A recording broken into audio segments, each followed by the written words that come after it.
what to do. I don't give a damn if you say you disapprove. I'm gonna make my move, I'm gonna make it soon, and I'll do it cause it's what I wanna fucking do. Cause all these opinions and all these positions, they come in millions, they block your vision. But no, you can't listen, that shit is all fiction. Cause you hold the power as long as you're dreaming. Pak Maruf adalah wakil, Pak Jokowi presiden. Ibu dan bapak, bapak dan ibu.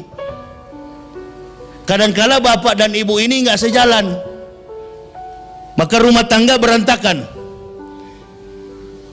Tadi saya dikasih tahu, Ustadz cukup pelik juga meminta izin untuk tablik akbar. Orang demo nggak minta izin, orang demo rapat nggak pakai masker. Sudahlah, orang yang pakai masker begini kan cuma 3 persoalannya. Yang pertama, percaya kepada corona, takut kepada corona, cinta kepada corona. Itu yang pakai masker. Yang tidak pakai masker, 1, tidak disiplin. Yang kedua, beriman bahwa corona, COVID itu ada. Itu yang tidak pakai masker. Dan yang ketiga, orang yang tidak pakai masker mengikuti apa yang disampaikan oleh Bapak kita Joko Widodo. Dia sampaikan begini, kita berdamai dengan corona. Makna filosofis yang terkandung dari kata berdamai begini, ibu bapak. Saya dulu adalah kafir, saya beragama Kristen, antum Muslim. Dulu kita nggak ketemu. Saya di seberang lautan di Pulau Papua, bertugas sebagai rektor di sana. Ibu bapak, saudara-saudaraku tinggal di Kabupaten Riau, jauh jaraknya, nggak pernah tegur sapa, nggak pernah ketemu bersalam-salaman. Tapi begitu mendapat hidayah, kita jumpa, kita bersahabat. Sekarang kita dekat. Nah begitu, jangan takut-takut, rapat saja, dekat dengan dia. Artinya jangan takut. Ini di jalan-jalan orang nggak pakai masker, yang pakai masker takut-takut, kayak betul-betul sehat, padahal bengek. Jadi sudah ada pembelahan di masyarakat dengan masker begini. Jadi yang pakai masker ini, Allahu Akbar, dianggap dia paling sehat. Yang tidak pakai masker dianggap penyakitan. Awas, saya nggak pakai masker ya. Begitu pemerintah umumkan lockdown, pemerintah umumkan karantina wilayah, karantina diri, karantina rumah tangga, Allahu Akbar, 3 bulan saya nggak keluar rumah karena menuruti pemerintah. Nah begini, supaya corona ini habis isunya, berhenti itu bisnis. Ini kan permainan World Health Organization, WHO, organisasi kesehatan dunia, bertarung, bersekutu dengan para mafia-mafia. Makanya ujung-ujungnya rapid test bayar. Sekali rapid test, masker setengah 100.000, nggak pakai masker 250 denda. Penyakit itu ada, flu ada, tapi gejala ada.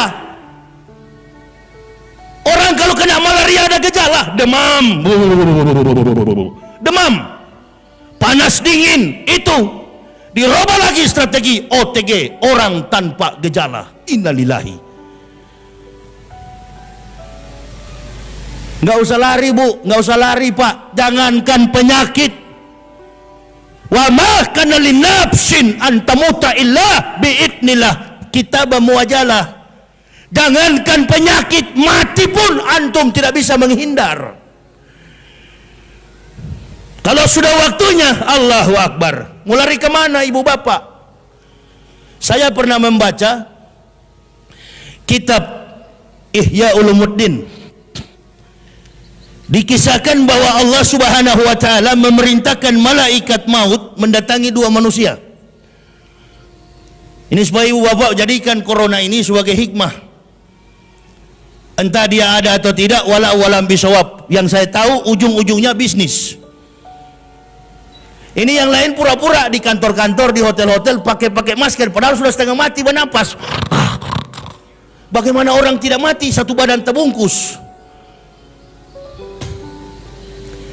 Bukan melawan, oh jadi ustadz melawan? Tidak melawan, tapi kita menjelaskan kepada umat cerdas, memahami segala bentuk realitas. Umat Islam ini jangan terlalu bodoh. Apa saja yang diucapkan, iya. Datang ustadz-ustadz awal-awal yang mengaku sebagai ustadz, Amin-aminkan. Memang sudah terbiasa bangsa ini, baru sebut satu ayat, Ustadz. Baru sebut satu hadis, Ustadz. Di Makkah dan Madinah, orang dilantik jadi Ustadz, bergelar doktor, magister, doktoral, and profesor, sudah membuat karya ilmiah dengan beratus-ratus judul, barulah diangkat sebagai al-mukarram wal mukhtaram, Ustadz, guru. Kita baru muncul satu kali TV, baca satu ayat, baca satu hadis, besok Ustadz. Baru diundang orang kampung, pergi ceramah satu dua hadis, Ustadz. Gak begitu, makanya banyak ketipu. Dulu sebelum pemerintahan Jokowi masih SBY, banyak ustadz-ustadz yang muncul. Guntur Bumi. Begitu pensiun Guntur Bumi, muncul lagi Gatot Brajamusti. Ada juga yang jadi pengikut. Lia Edan, Ahmad Musadek. Inilah saya bilang, umat Islam terlalu lemah, tak punya prinsip. Datang lagi yang baru-baru ini, Kanjeng Dimas taat setan. Nah itu semua awal-awal habis itu dipercaya. Nah jadi diperlukan sebuah komitmen dakwah yang mampu menjawab apa yang menjadi persoalan umat.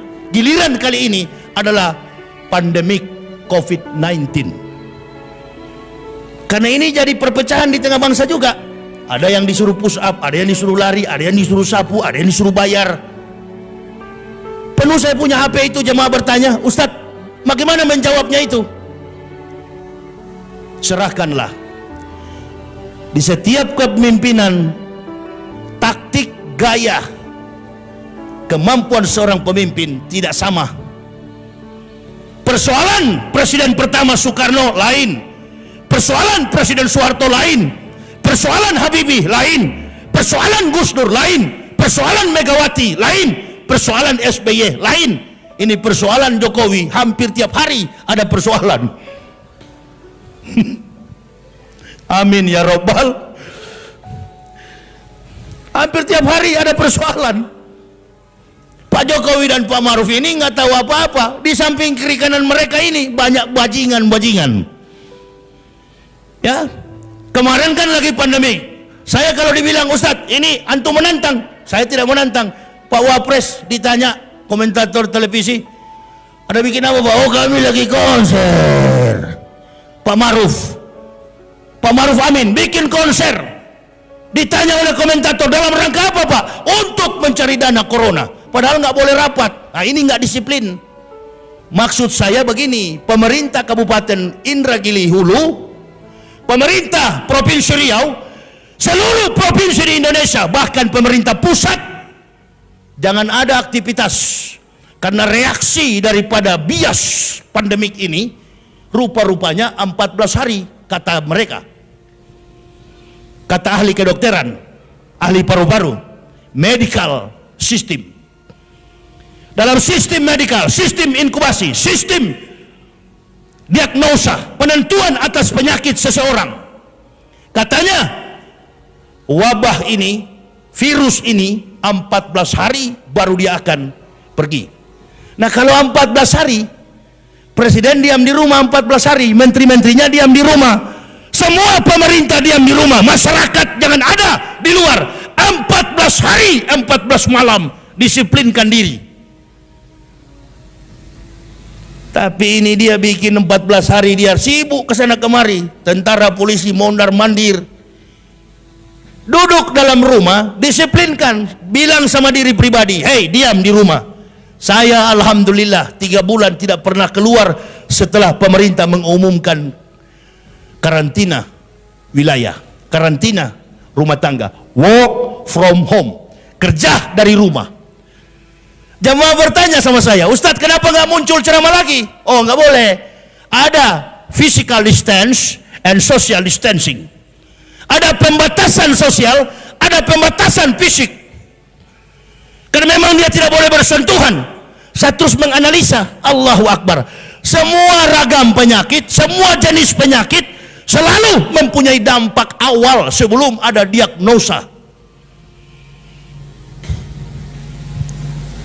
Ya memang jangankan nantilah selesai virus corona ini, tetap jangan berdekatan dengan orang TBC kalau sholat berjamaah. Sekali dia droplet, Karena dokter mengatakan droplet itulah yang menyemburkan virus, sehingga yang berlawanan bicara dengan kita akan menghirup, akan teracuni. Kita masyarakat meminta kepada pemerintah, tolong berikan testimoni, berikan kesaksian, siapa orang yang pernah mengidap virus COVID-19, siapa yang pernah sembuh dari corona. Kami masyarakat ingin dengar di depan publik bagaimana dia rasakan. Sampai hari ini nggak ada, kawan. Ada atau tidak sampai hari ini? Ada atau tidak? Nggak ada, kawan. Orang-orang yang berkepentingan bisnis, kita berdoalah supaya Pak Jokowi, berapa banyak dana dikucurkan, belum lagi ditambah dengan 90,4 miliar yang diberikan kepada buser-buser jahanam. Sehingga ada profesor berdebat dengan Rocky Gerung. Allahu Akbar. Ibu bapak, saudara-saudaraku, profesor itu bukan gelar. Profesor itu adalah profesi. Gelar terakhir manusia itu adalah doktoral, program doktoral. Profesor bukan gelar. Maka kalau ada orang mengatakan saya profesor, saya doktor, dia bukan profesor, dia bukanlah doktor. Secara akademik, secara sistem dalam sebuah kurikulum, barangkali dia boleh juga, tapi belum tentu lobus parietal, lapisan otak besarnya, gri meternya, zat hijau abu-abu yang ada di otaknya besar seperti pengakuan dirinya. Profesor adalah profesi profesional dalam mengemban sebuah temuan di atas temuan, itu profesor. Kompleks masalah ini, kompleks. Saya coba menjawab makna daripada kemunafikan itu. Seseorang dengan gelar apapun, mau profesor, doktor, karburator, rusak, apapun, kalau sudah berdiri pada pengakuan yang salah, maka dia tidak mampu membuktikan keilmuannya walaupun berdalih sampai dengan menggunakan bahasa apapun. Ini kemunafikan yang terjadi. Untuk membela yang salah, jangan pakai gelar. Tadi panitia menyebut saya ini dokter, itu dokter dari kafir, nggak laku itu, nggak perlu dalam Islam. Dokter yang saya punya itu bukan dokter di Islam, bukan dari Mekah, bukan dari Madinah, buang ke sana, itu kafir punya itu.